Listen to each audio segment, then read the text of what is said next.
YouTube रे सानाम गाते को सागुन दाराम साथे सागुन जोहार तेन बन गलमारावा जे मुंडारी पार्सी रेनाग उनुरुम से विशेषता को ना विशेष कायते जहाँ एमए सिलेबास से नितो जहाँ ग्रेजुएशन लेवल ना जहाँ सिलेबास रे मेना कदा एथनोलॉजी इदी कते पढ़ा आयुवा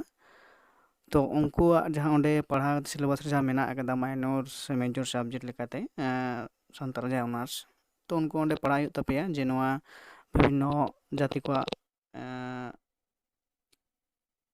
जाति को दिखते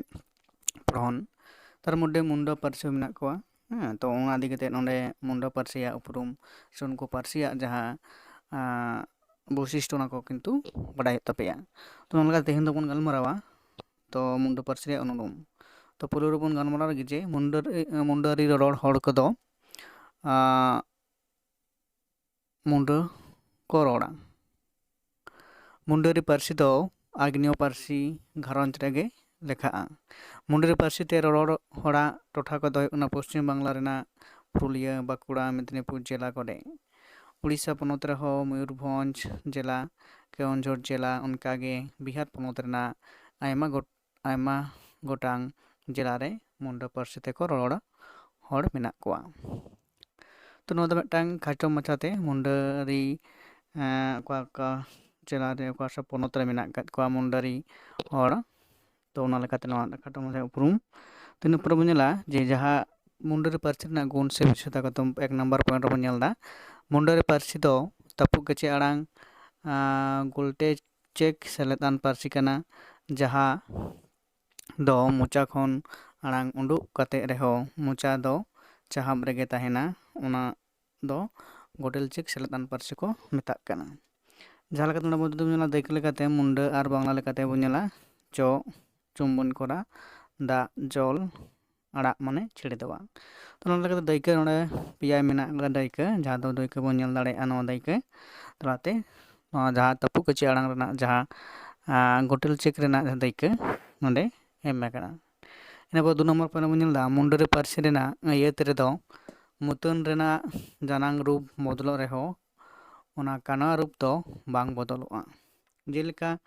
बन नेल कदा जेलेका दायका लेकाते बन नेला जे सिमल बाबू दो पुथी पढ़ा कना नोडे दो कोड़ा जानांग कना तो लातार जो कना मोयना मई पुथी पढ़ा कना तो नोडे दो कुड़ी जानांग ना होइना तो जहाँ काना रूप दो किंतु बांग बदलोग कना इन पर 3 नंबर पॉइंट मुंडारी पार्सी ते महाप्राणी बर्ण ध्वनि बांग व्यवहारोआ महाप्राणी बर्ण ध्वनि बांग व्यवहारोआ जेलेकाते बन नेला जे मुंडारी सानताड़ी और बांगला नोडे पेया पार्सी रेना जहाँ मेना आकदा तो मुंडारी रे को चेक लेदा दिरी सानताड़ी तेको लेदा धीरी और बांगला तेको मेताग कना पाथर उनकागे बो सानताड़ी तेदो बहो और बांगला तेदो कना माथा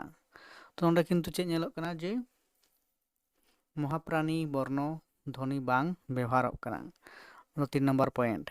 इन पर बनेला जे 4 नंबर पॉइंट जे मुंडारी पार्सी दो हो पार्सी साला अड़ी तेदगे मिलोआ से मिल गया हैं मिलेगा जतोगी तो नौका चलेका जो दायका लेकाते बन नेलदा मुंडारी हो और सानताड़ी नोंडे मुंडारी ते बन नेलदा दारू और हो रेदो दारू और सानताड़ी ते दारी और उनका बन नेला बा हो रेहो बा और सानताड़ी ते बाहा तो जोंडे मिदटा जहाँ मिल से मिलो रेना जहाँ कथा बन मेनदा से एकी गया जे दारू और दारू बा और बा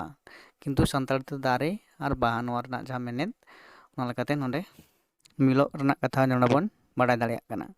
इन पर बन नेलदा जे 5 नंबर पॉइंट मुंडारी पार्सी दो मिदटांग कानवा सरेसान पार्सी कना मुंडा पार्सी दो मिदटांग कानवा सरेसान पार्सी कना जेलेका नोंडे जुदि बन नेला जे जेलेका सेनोग ताना इन जम ताना इन तो सेनोग ताना इन बा जम ताना इन तो नोंडे जतो चिका नेलोग कना जे कानवा सरेसान पार्सी मेनते दायका लेकाते नोंडे बाडाय दाड़ेयाग कना बन तो नोआ थाहे कना मुंडारी पार्सी रेना जहाँ दो गुण से विशेषता को मेनखान नितो भिडियो लेकाते नोंडे गिन मुचाद कना